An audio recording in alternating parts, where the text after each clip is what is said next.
ഹബീബായ നബി തങ്ങളുടെ അരികത്ത് വന്ന് നാടകം കളിച്ച അല്ലെങ്കിൽ അഭിനയം ചെയ്ത സയ്യിദ് ഇബ്നു സഅന എന്ന് പറയുന്ന ജൂത പണ്ഡിതനായിരുന്ന മനുഷ്യൻ ഹബീബായ നബി തങ്ങൾ അയാളിൽ നിന്ന് കാശ് കടം വാങ്ങിയിരുന്നു. തിരിച്ചു കൊടുക്കാനുള്ള സമയമായിട്ടില്ല. ആ സമയം എത്തുന്നതിന് മുമ്പ് നബിയോട് കടം തിരിച്ചു ചോദിക്കാൻ വന്ന സയ്യിദ് ഇബ്നു സഅന, അദ്ദേഹം ജൂതനായിരുന്നു.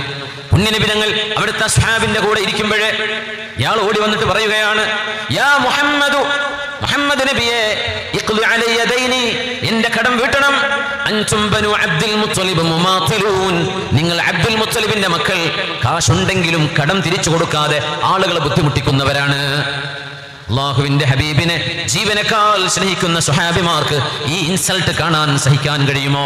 ഉമർ റളിയല്ലാഹു അൻഹു ഉടനെ ചോദിച്ചു, നബിയെ, കടം തിരിച്ചു കൊടുക്കാനുള്ളത് ശരി തന്നെയാവാം, കടം അയാൾ തന്നിട്ടുണ്ടാകാം, പക്ഷേ ഞങ്ങളുടെ മുമ്പിൽ വെച്ചുകൊണ്ട് അൻതും ബനു അബ്ദുൽ മുത്തലിബ് മുമാതിലൂൻ, നിങ്ങൾ അബ്ദുൽ മുത്തലിബിന്റെ മക്കള് കാശ് ഉണ്ടെങ്കിലും തിരിച്ചു കൊടുക്കാതെ കടം തന്നവരെ ബുദ്ധിമുട്ടാക്കുന്നവരാണ്. നബിയെ, ഈ വാക്കുകളൊന്നും കേട്ടു നിൽക്കാൻ ഉമറിന് സാധിക്കുന്നില്ല. നബിയെ, ദഅനി അദ്രിബു ഉനുഖ, ഈ മനുഷ്യനെ ഞാൻ ഇവിടെ നിന്ന് നിലംപരിശാക്കട്ടെയോ, ഈ മനുഷ്യനെ ഞാൻ കൊല ചെയ്യട്ടെയോ എന്ന് നബിയോട് ചോദിക്കുന്ന ഹബീബിന്റെ അനുയായി ഉമർ ഇബ്നുൽ ഖത്താബ് റളിയല്ലാഹു അൻഹു. ഉമർ തങ്ങളോട് നബിയുടെ മറുപടി എന്താണ്? ഉമറേ, ഇതാണോ നിങ്ങൾ പറയേണ്ടത്? ഇവിടെ എനിക്ക് അയാൾ കടം തന്നിട്ടുണ്ട്, ഞാൻ കടം തിരിച്ചു കൊടുക്കേണ്ട ആളാണ്, പക്ഷേ സമയമായിട്ടില്ല. 2 മാസത്തെയോ 3 മാസത്തെയോ സമയം നിശ്ചയിച്ചിട്ട് സമയമാകുന്നതിന് മുമ്പ് എന്നോട് വന്ന് ചോദിക്കുന്ന സയ്യിദ് ഇബ്നു സഅനയോട്, ഉമറേ, ഈ വർത്തമാനമാണോ നിങ്ങൾ പറയേണ്ടത്? തഅമുറുനി ബിഹുസ്നിൽ ഖളാ വ തഅമുറുഹു ബിഹുസ്നിൽ തഖാദി, എന്നോട് പറയേണ്ടത് നബിയെ, ആ കടം മാന്യമായി തിരിച്ചു കൊടുക്കൂ എന്നും സയ്യിദ് ഇബ്നു സഅനയോട്, സയ്യിദേ, ആ കടം തിരിച്ചു ചോദിക്കുമ്പോ മാന്യമായി ചോദിക്കൂ എന്ന് പറയേണ്ടതിന് പകരം ഞാൻ കൊല്ലട്ടെയോ എന്നാണോ ഉമറേ നിങ്ങൾ ചോദിക്കുന്നത്? ആ ചോദിച്ചത് ശരിയായില്ല എന്ന് ഫാറൂഖ് റളിയല്ലാഹു അൻഹുവിനോട്, ഉമർ റളിയല്ലാഹു തആല അൻഹുവിനോട് അഷ്റഫുൽ ഖൽഖ് സ്വല്ലല്ലാഹു അലൈഹി വസല്ലം തങ്ങൾ പറഞ്ഞു, ഞാൻ കൊടുക്കാനുള്ള മുഴുവൻ കാശും കൊടുത്തേക്ക്. ഉമറേ, പുറമെ 20 ഔൺസ് സ്വർണം ഇയാൾക്ക് ഏറെ കൊടുക്കണം, 20 ഔൺസ് സ്വർണം ഏറെ കൊടുക്കണം.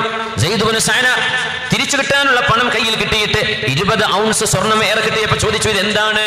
അപ്പൊ പറഞ്ഞു, എന്റെ അനുയായി ഉമർ നിങ്ങളെ പേടിപ്പിച്ചില്ലേ, നിങ്ങളെ കൊന്നുകളയട്ടെ എന്ന് ചോദിച്ചില്ലേ, ആ പേടിപ്പിച്ചതിന് പകരമാണിത് എന്ന് റസൂലുള്ളാഹി സ്വല്ലല്ലാഹു അലൈഹി വസല്ലം തങ്ങൾ മഹാനായ സയ്യിദ് ഇബ്നു സഅനയോട് പറഞ്ഞപ്പോഴാണ് അഷ്ഹദു അല്ലാ ഇലാഹ ഇല്ലല്ലാഹ് വ അഷ്ഹദു അന്ന മുഹമ്മദർ റസൂലുള്ളാഹ്. വേദഗ്രന്ഥങ്ങൾ ഏതൊരു പ്രവാചകനെ സംബന്ധിച്ചാണോ പരാമർശങ്ങൾ നടത്തിയത്, വേദഗ്രന്ഥങ്ങൾ ഏതൊരു പ്രവാചകന്റെ ദിവ്യപ്രഭയെക്കുറിച്ചാണോ പാറാൻ കുന്നുകളിൽ പ്രോജ്വലിക്കുമെന്ന് പറഞ്ഞത്, ആ പ്രവാചകന്റെ സ്വഭാവ ഗുണങ്ങളിൽ എല്ലാം അങ്ങയിൽ സമ്മേളിച്ചതായി ഞാൻ കണ്ടു. ഞാനൊരു ജൂത പണ്ഡിതനാണ്, എന്നാൽ അതിന്റെ ഇടയിൽ എനിക്കിപ്പോഴും മനസ്സിലാവാത്ത ഒരടയാളം അങ്ങയെപ്പറ്റി. ഈ എന്റെ പ്രവാചകൻ ഹലീമുൻ ഇൻദൽ ഗളബ്, ദേഷ്യം വരുമ്പോ ആളുകൾ ദേഷ്യം പിടിപ്പിച്ചാൽ ദേഷ്യം പിടിക്കുകയില്ലെന്ന് മാത്രമല്ല, അവധാനതയോടുകൂടെ പക്വതയോടുകൂടെ പെരുമാറുന്ന ആളാണ് ഈ പ്രവാചകൻ എന്ന് ഞങ്ങളുടെ കിതാബിൽ നബിയെ അങ്ങയെപ്പറ്റി എഴുതി വെച്ചിട്ടുണ്ട്. അത് ഞാൻ കണ്ടിട്ടില്ലായിരുന്നു. അതുകൊണ്ട് അങ്ങയെ ദേഷ്യം പിടിപ്പിക്കാനുള്ള ഒരു സിനാരിയോ ഞാൻ ഉണ്ടാക്കുകയായിരുന്നു. ഇവിടെ ഞാൻ നാടകം കളിച്ചതാണ്, എനിക്ക് പണം വേണ്ട, അങ്ങനെക്ക് തരാനുള്ളതും ഏറെ തന്നതും ഹിയ സ്വദഖത്തുൻ ഫീ സബീലില്ലാഹ്, ഇത് അല്ലാഹുവിന്റെ വഴിയിൽ ദാനമാണ് നബിയെ, എനിക്ക് വേണ്ട, ഞാൻ മുസ്ലിം ആവുകയാണെന്ന് പറഞ്ഞ് ഹബീബിന്റെ മുമ്പിൽ ഇസ്ലാം സ്വീകരിച്ച സയ്യിദ് ഇബ്നു സഅന റളിയല്ലാഹു അൻഹു ഷഹീദായി മാറിയ സ്വഹാബിയാണ് സയ്യിദ് ഇബ്നു സഅന റളിയല്ലാഹു അൻഹു.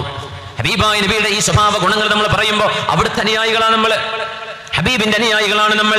ഇന്നമാ ബുഇസ്തു മുഅല്ലിമാ, ഏറ്റവും നല്ല അധ്യാപകനായിട്ടാണ് എന്നെ അല്ലാഹു നിയോഗിച്ചത്. ധർമ്മം പഠിപ്പിക്കാൻ, നന്മ പഠിപ്പിക്കാൻ, ധർമ്മവും നന്മയും മൂല്യങ്ങളും പഠിപ്പിക്കാൻ അല്ലാഹു നിയോഗിച്ച ഒരു അധ്യാപകനാണ് ഞാനെന്ന് ലോകത്തിന്റെ ഗുരു മുഹമ്മദ് റസൂലുള്ളാഹി സ്വല്ലല്ലാഹു അലൈഹി വസല്ലം